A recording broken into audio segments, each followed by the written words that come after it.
Bueno, aquí tenemos el hipotálamo y la glándula hipófisis o pituitaria.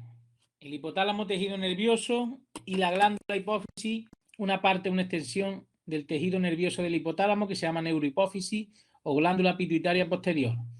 Y otra parte glandular, adeno, todo lo que sea adeno, adenohipófisis, hipófisis glandular o pituitaria anterior.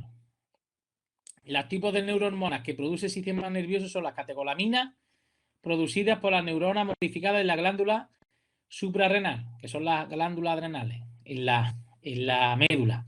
Neurohormonas hipotalámicas secretadas por la neurohipófisis. Estas neurohormonas que se secretan por la neurohipófisis se producen en el hipotálamo, que ahora las vamos a ver cuáles son. Que son dos neurohormonas, la oxitocina y la hormona antidiurética o vasopresina. Y después la adenohipófisis, que va a secretar 6 hormonas. 6 hormonas que son la prolactina, la tirotropina, la adenocorticotropina, hormona de crecimiento, la folículo estimulante y la luteinizante. Ahora os pongo el esquemita y las vais a ver. Estas a su vez tienen, aquí son hormonas tróficas, tienen el sufijo tropina, como por ejemplo tirotropina, acción trófica sobre el tiroides. Vamos a verlo ahora después. Y las hormonas que se producen en el hipotálamo son hormonas liberadoras, como por ejemplo la TRH. Vamos a poner esto aquí. Bueno, vamos a de las neurohormonas que os hablaba, que son solamente hay dos. La neurohipófisis o pituitaria anterior son las hormonas que se secretan por el tejido nervioso de la hipófisis. Ese tejido, y se sintetizan en el hipotálamo, se empaquetan en vesículas, viajan a través de los axones neuronales y se vierten a la circulación sanguínea. Estos axones neuronales son largos y vienen desde el hipotálamo, ¿veis? Y se vierten aquí. Y estas hormonas solamente son dos. Neurohormonas, mejor dicho, la oxitocina, que actúa sobre el útero y la glándula mamaria, y la vasopresina o hormona antidiurética, ADH, que actúa sobre el riñón. Estas dos hormonas se secretan en el hipotálamo, se producen en el hipotálamo, viajan y se secretan a través de la neurohipófisis. Si pasamos ahora a la adenohipófisis, esta es la neurohipófisis, como hemos dicho. Estas son las neuronas que se sintetizan, es la vasopresina y la oxitocina, se producen aquí, viajan por estos axones de color verde que son largos, se secretan a la circulación. Y después hay otras que son las hormonas liberadoras que se producen en el hipotálamo, que ahora vamos a ver cuáles son. Se vierten al sistema porta hipofisiario, porque está en la puerta de la hipófisis, en el infundíbulo de la hipófisis. Viajan hasta la glándula, hasta la parte glandular de la hipófisis, y aquí van a estimular la secreción de otro tipo de hormonas. ¿Vale? Y vamos a ver ahora, paso a paso, cuáles son. Pues bien, el hipotálamo, aquí veis que hay uno, esto es nivel hipotalámico. El hipotálamo secreta hormonas liberadoras, que todas llevan RH. E inhibidoras, IH. Inhibidoras hay dos, que actúan sobre las células endocrinas de la adenohipófisis. Solo actúan sobre la adenohipófisis, porque la neurohipófisis secreta oxitocina y vasopresina, que son neurohormonas. Las hormonas de la adenohipófisis, a su vez, actúan sobre otras glándulas endocrinas, que son estas, o directamente sobre células dianas. Solo hay una hormona de la adenohipófisis que actúa directamente sobre el tejido diana, que es esta, la prolactina, que actúa sobre breast, o breast en inglés es mama. Pues la prolactina actúa directamente sobre el tejido, no tiene estación de relevo. Si nos vamos al hipotálamo, está la hormona liberadora de prolactina, hormona liberadora de tirotropina, hormona liberadora de corticotropina, hormona liberadora de hormona de crecimiento, growth hormone, y hormona liberadora de gonadotropina. Todas estas son hormonas liberadoras. Hay dos hormonas inhibidoras. Una hormona liberadora y hormona inhibidora de prolactina, que es la dopamina, y la hormona inhibidora de la hormona de crecimiento, que es la somatostatina. Se produce en el hipotálamo y también se produce otra parte en el páncreas.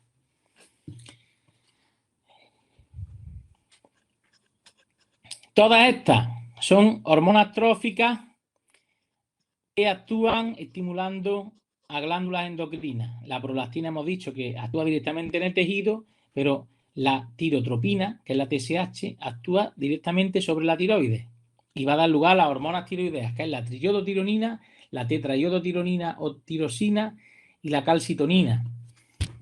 La adrenocorticotropina o adrenocorticotropa hormona estimula la glándula adrenal, concretamente la corteza, produciendo el cortisol.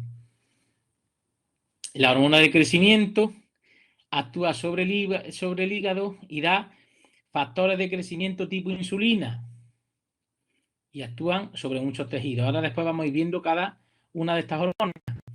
Y la hormona liberadora de gonadotropina actúa sobre la adenohipófisis liberando las gonadotropinas, que son la FSH, folículo estimulante hormona, y la hormona luteinizante, la LH, que actúan sobre las glándulas endocrinas de las gónadas, sí, sobre los testículos y sobre los ovarios. En los machos producen andrógenos y en las hembras estrógeno y progesterona. Y estos actúan sobre muchos tejidos y sobre las células germinales de las gónadas. ¿Vale? Esto vamos a darlo ahora con más detenimiento. Esto es un esquema general, pero yo os puedo preguntar, ¿cuáles son las hormonas que produce la adenohipófisis? Son 6, son estas. ¿Qué hormona directamente actúa sobre el tejido? Sin ninguna glándula de recambio. Te pido objetivos endocrinos y hormonas que secretan, por ejemplo, la TSH. La TSH, ¿cuál es el objetivo endocrino de la TSH? Pues la glándula tiroides. ¿Y qué hormona secreta la glándula tiroides? Pues las hormonas tiroideas. Vale, La gracias. ACTH, objetivo endocrino de la ACTH, la corteza adrenal o corteza suprarrenal y produce cortisol.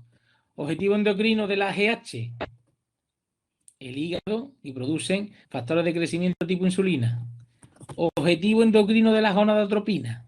Y esa pregunta está muy bien. Pues las células endocrinas de las gónadas producen andrógeno, estrógeno y progesterona. Objetivo endocrino de la prolactina. Pues directamente el tejido mamario. No hay ninguna glándula endocrina a la que afecte. ¿Vale? Ahora vamos a ir viendo parte por parte. Nos vamos a centrar ahora vamos a coger esta. Y vámonos a ver el cortisol. Luego vamos a ver el tiroides. Y así. Vamos a ir tema a tema. ¿Vale? Vale, gracias. Venga, vámonos. Esto es lo mismo que os he contado. Vámonos al otro tema. Al tema 18, que me parece que no os lo he subido.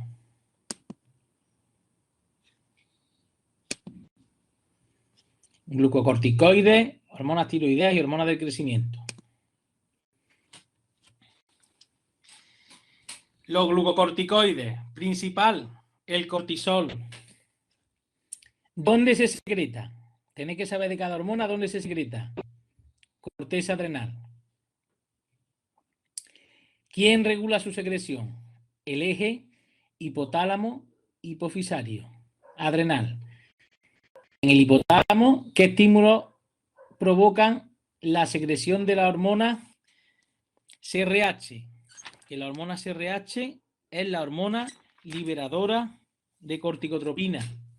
Pues los estímulos son el ritmo circadiano, es decir, el día y la noche, y los estímulos que provocan estrés en el organismo, estrés tanto orgánico como estrés medioambiental que afecte a los valores orgánicos. Ese tema aún no está subido en Moodle, exactamente. Una vez que estos estímulos están presentes, se produce desencadenamiento de la secreción de esta hormona en el hipotálamo, hace que la adenohipófisis se libere la corticotropina y hace que el cortisol se libere en la corteza adrenal.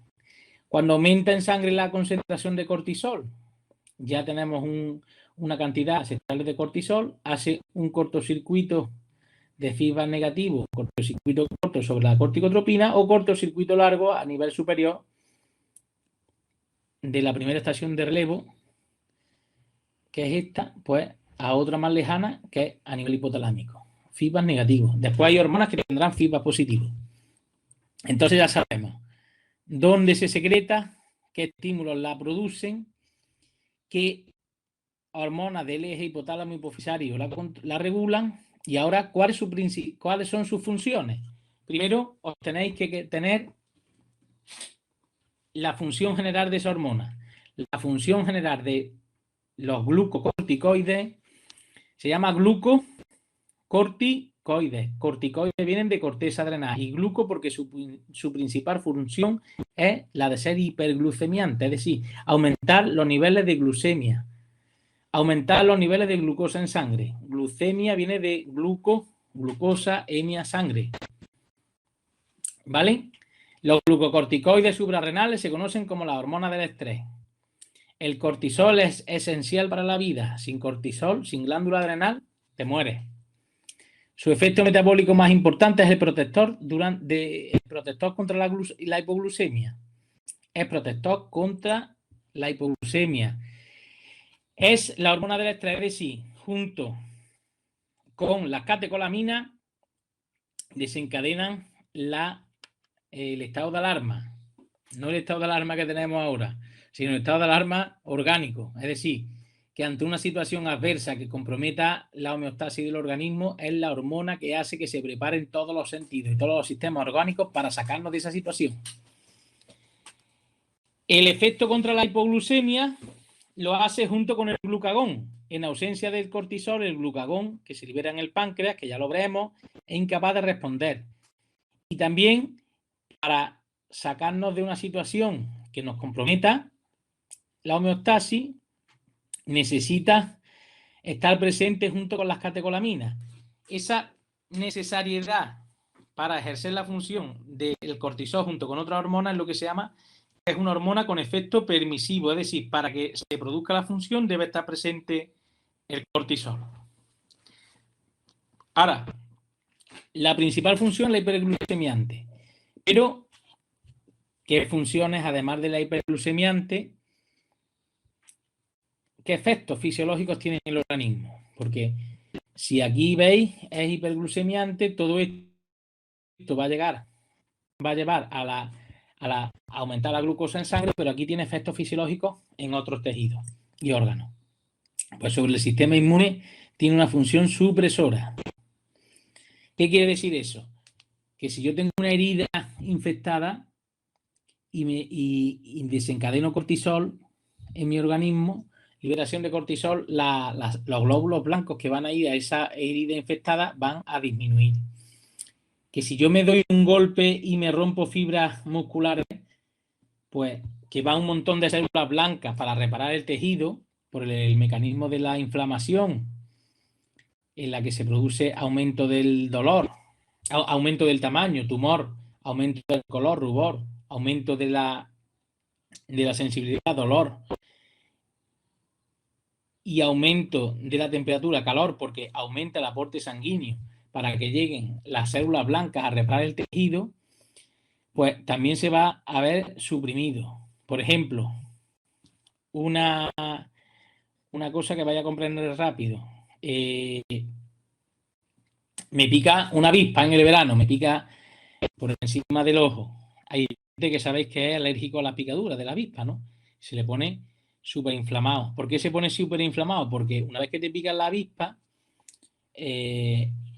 llegan las células blancas a reparar el tejido y hay los mastocitos, hay unos que liberan histamina de forma muy exagerada y entonces el aumento de células más la histamina hace que aumente de tamaño, pero una forma desorbitada.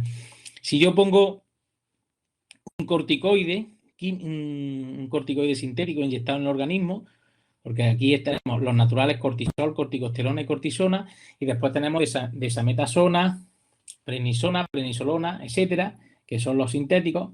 Si yo pongo un químico que hace la función del cortisol, suprime el sistema inmune y todas las células que se habían degranulado produciendo histamina alrededor de la picadura de la avispa, pues desaparecen entre media hora y una hora. El efecto del cortisol no es inmediato, dura 60-90 minutos en el sistema inmune. Después, sobre el hígado, tiene la función de hacer la gluconeogénesis, es decir, coger aminoácidos y transformarlos en moléculas de glucosa, o coger el glucógeno y escindirlo en moléculas de glucosa. En el hígado, pues en el hígado no, en el músculo, pues romper la proteína para que esos aminoácidos pasen a sangre y vayan al hígado a formar glucosa. Entonces, catabolismo proteico. En el tejido adiposo, pues romper las moléculas de grasa para que vayan al hígado los ácidos grasos libres y formen moléculas de glucosa.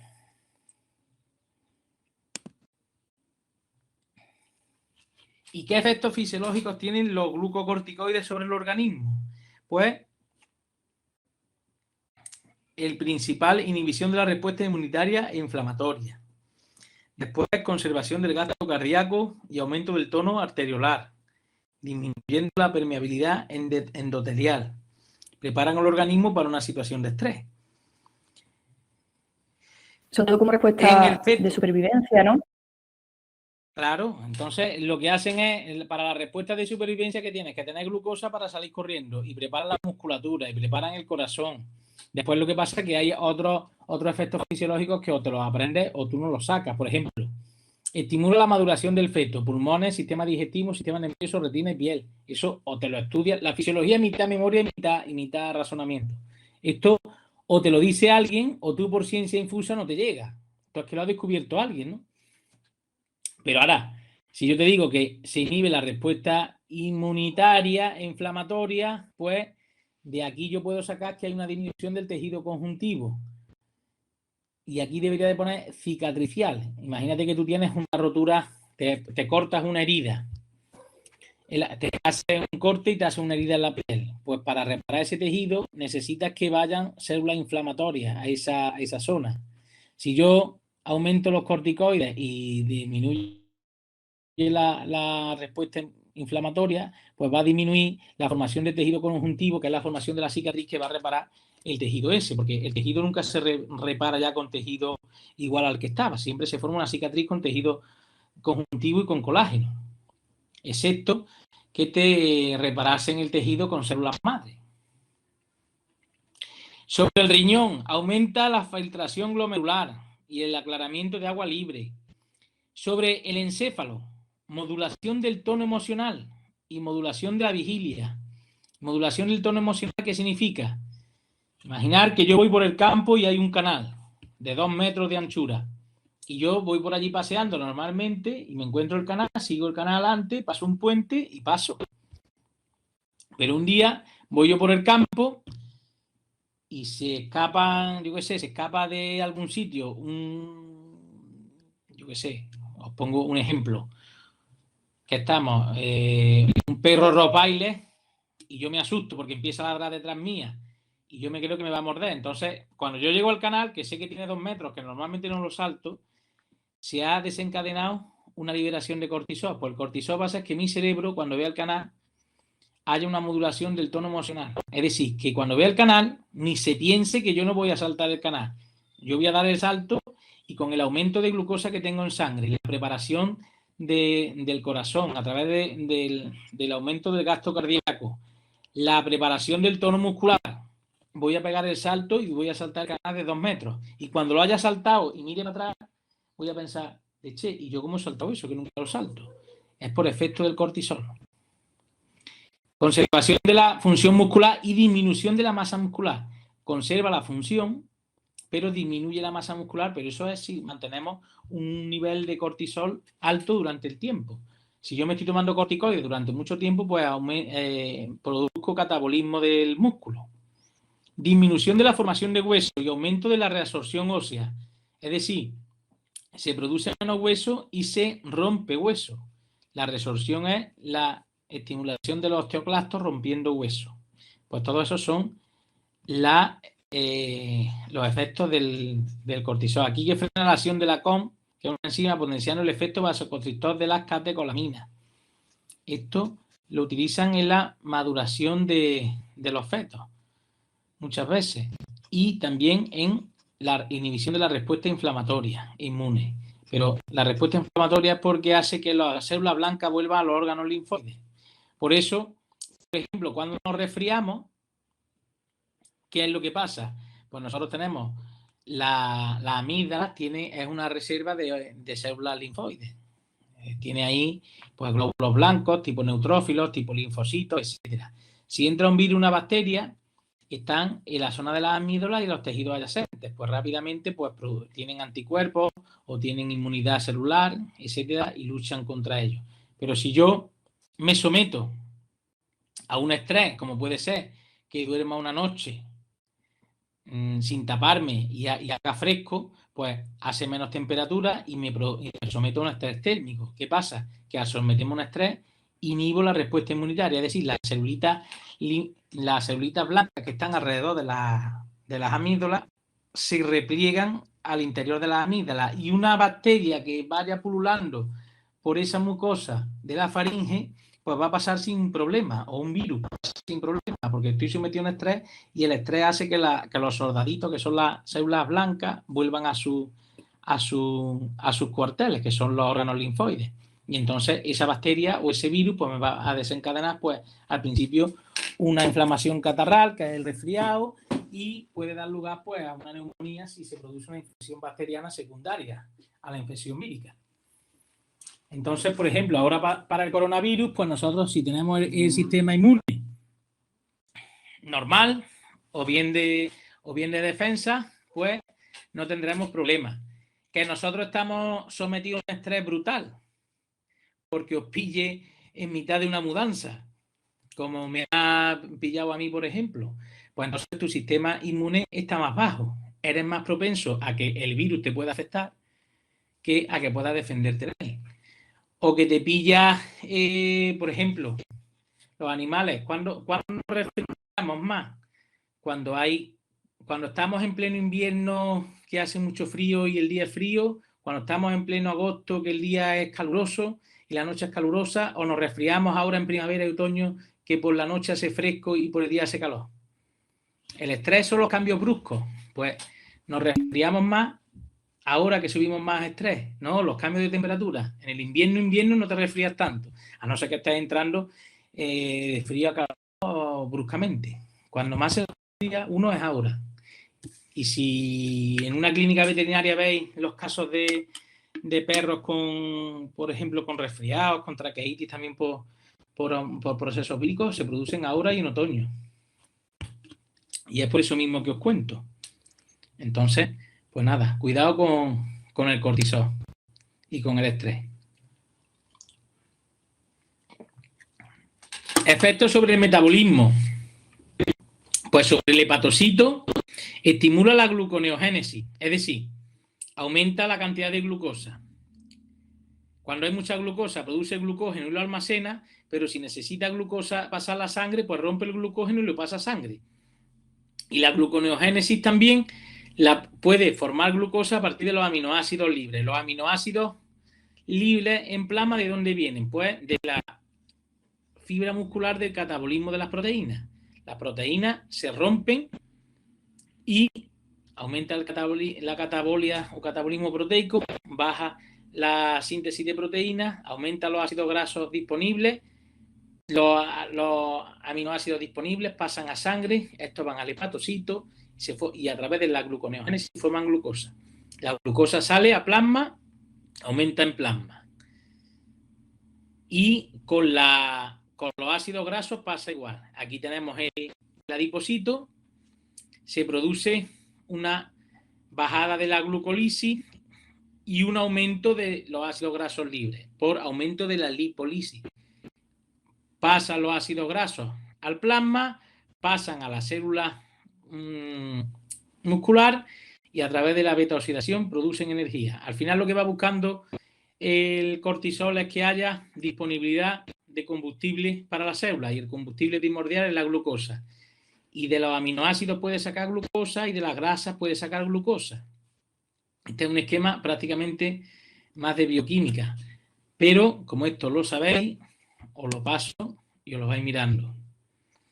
¿Cómo se regula la secreción del cortisol? Pues tenemos que el cortisol, la hormona corticotropa, la CRH, se secreta en el hipotálamo. Estimula a la adenohipófisis para que secrete corticotropina o adenocorticotropa hormona, que esta estimula la corteza de la glándula adrenal y produce el cortisol. Y ya sabemos los tejidos a los que induce respuesta. ¿Qué tejidos son? Pues nos vamos para acá, que tienen hasta el mismo cuadradito. Aquí. El sistema inmune, que no es un tejido, es un sistema, el hígado, el músculo y el tejido adiposo. Y aquí la respuesta que tiene. Pues bien, cuando se secreta esta hormona, hace que se secrete esta hormona y hace que se secrete cortisol. Pues esta hormona tiene efectos de feedback negativo sobre esta y sobre esta. Primero a corta distancia, a la primera estación reguladora, que es la adenohipófisis, y sobre el hipotálamo. Y cuando esta también tiene mucha concentración, tiene feedback negativo sobre esta. Se regula mediante un feedback negativo del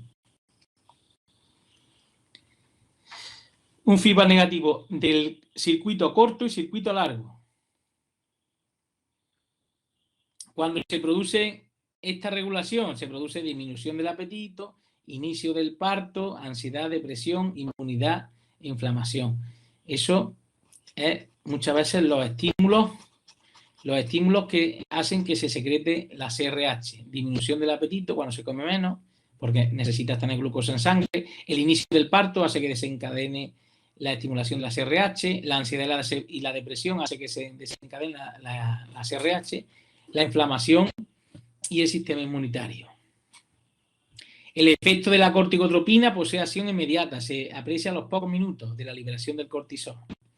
El estrés. ¿Qué estrés es el estímulo en el hipotálamo? Pues infecciones, traumas, linfosina o citoquina, anestesias, cirugía, porque son cortes de tejido, hipoglucemia, el principal, ansiedad, depresión. El sueño y vigilia y la alimentación y ayuno también estimulan al hipotálamo. Si estamos en ayuno prolongado hay una hipoglucemia y entonces secretamos cortisol para superarla. Neurotransmisores como la acetilcolina, el GABA, el 5-HT, la noradrenalina, las endorfinas. Cualquier estímulo de alarma físico o neurógeno actuando a través del hipotálamo provoca aumento inmediato del cortisol. Y hay retroalimentación negativa tanto a corto como a largo. Eso es lo que os pone aquí, ¿vale? Ahora os pongo aquí que la liberación del cortisol, como dijimos, está estimulada por el ritmo circadiano, es decir, a lo largo del día tiene un pico máximo y va formando una onda que va cayendo por la noche y también tiene pico por estrés. Esto sería una onda, en ausencia de estrés sería una onda, aumenta y disminuye, pero estos picos se deben a estímulos estresantes a lo largo del día. Por ejemplo, si ustedes tenéis un día de clases normales, pues el cortisol vuestro será una línea suavita que hace así. Si ustedes tenéis clases normales y os ponen el examen tipo test de práctica de fisiología que no sabemos cómo va a ser, pues lo mismo os pega un susto y hace el cortisol así, un pico para arriba. Pues esos son los efectos estímulos del estrés. El cortisol se transporta en plasma unido a proteínas plasmáticas porque es una hormona liposoluble y se une a una proteína que se llama transcortina. Y la fracción libre, la que se va saliendo de la transcortina, es la que va entrando a las células dianas, difundiendo a través de ellas. Todas las células nucleadas del organismo poseen receptores citoplasmáticos de glucocorticoides. Todas las células nucleadas, excepto ¿cuáles? Excepto los glóbulos rojos no poseen receptores citoplasmáticos de glucocorticoides. El cortisol actúa mediante un mecanismo de acción genómico, es decir, actúa a nivel de núcleo, modificando la expresión, transcripción y traducción de los genes. Y la respuesta tisular a los corticoides no es inmediata, tarda 60-90 minutos. Si a ti te pica una avispa y se te pone el ojo inflamado, pues desde que te ponen el urbazón, que es un corticoide sintético, hasta que produce el efecto, pues tarda aproximadamente 30-40 minutos, pero tiene una media entre 60 y 90 minutos, ¿vale? Y ya El próximo día vamos a empezar con las hormonas tiroideas. También os quiero contar un poco de, bueno, eso lo conté ya el sistema nervioso, del cortisol, la respuesta de alarma, el estrés, etcétera. A ver si os cuento un poco del estrés.